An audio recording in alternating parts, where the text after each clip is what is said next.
విజయశాంతి గారు, బాలకృష్ణ గారు అప్పట్లో హిట్ పేర్. కానీ పెళ్లి తర్వాత విజయశాంతి బాలయ్యతో మూవీస్ తగ్గించింది. దీనికి 2 ప్రధాన కారణాలున్నాయి.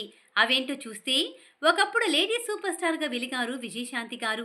సాధారణ నటి నుంచి స్టార్ హీరోయిన్‌గా, ఆ తర్వాత లేడీ సూపర్ స్టార్‌గా ఎదిగి టాలీవుడ్ చిత్ర పరిశ్రమని శాసించింది.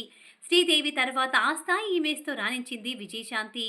చిరంజీవి, బాలకృష్ణ, నాగార్జున, వెంకటేష్ వంటి సూపర్ స్టార్స్‌కి ధీటుగా ఇమేజ్‌ని సొంతం చేసుకుంది. వారికి పోటీగా లేడీ ఓరియెంటెడ్ సినిమాలు చేసి మెప్పించింది. స్టార్ హీరోలకు ధీటుగా ఆమె సినిమాలు బాక్సాఫీస్ వద్ద రచ్చ చేశాయంటే అతిశయోక్తి కాదు. విజయశాంతి టాలీవుడ్లో ఎక్కువగా బాలకృష్ణతో కలిసి నటించింది. వీరి కాంబినేషన్లో సుమారు 17 సినిమాలు వచ్చాయంటే అతిశయోక్తి కాదు. ఇద్దరి మధ్య మంచి కెమిస్ట్రీ కుదిరేది. హిట్ పేరుగాను నిలిచింది. ఈ జంట సినిమా చేస్తుందంటే హిట్ గ్యారెంటీ అనే టాక్ ఉంది. మేకర్స్ అదే నమ్మేవారు. నిర్మాతలు కూడా వీరి కాంబినేషన్లోనే సినిమాలు చేయడానికి ఇష్టపడేవారు. అయితే నిప్పురవ్వ తర్వాత ఇద్దరి కాంబినేషన్లో సినిమా రాలేదు. ఇంకా చెప్పాలంటే పెళ్లి తర్వాత విజయశాంతి బాలయ్యతో సినిమాలు తగ్గించింది. దీనికి కారణం అప్పటికే తాను లేడీ ఓరియెంటెడ్ సినిమాల వైపు టర్న్ తీసుకోవడమే అని, అలా బిజీ కావడంతో బాలయ్యతో సినిమాలు చేయలేకపోయానని ఆమె చెబుతుంది.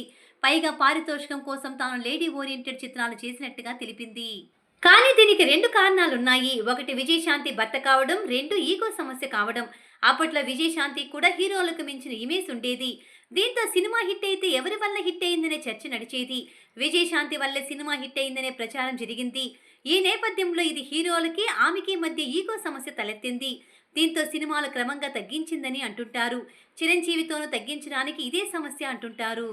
కానీ బిగ్గెస్ట్ హిట్ పేరుగా ఉన్న బాలయ్యతో మూవీస్ తగ్గించడానికి మరో కారణం విజయశాంతి భర్త శ్రీనివాస్ ప్రసాద్ కావడమే. ఆయన బాలకృష్ణకి దగ్గర బంధువు. అంతేకాదు బాలయ్య తాలూకా డేట్స్ అన్ని ఆయనే చూసుకునేవారు. దీంతో తెర వెనుక స్టోరీస్ అన్ని వాళ్ళకి తెలుసు. ఈ క్రమంలోనే విజయశాంతితో కాంబినేషన్ సెట్ కాకపోవడానికి ఆయన కూడా ఒక కారణమని సినీ ప్రముఖులు వెల్లడించారు.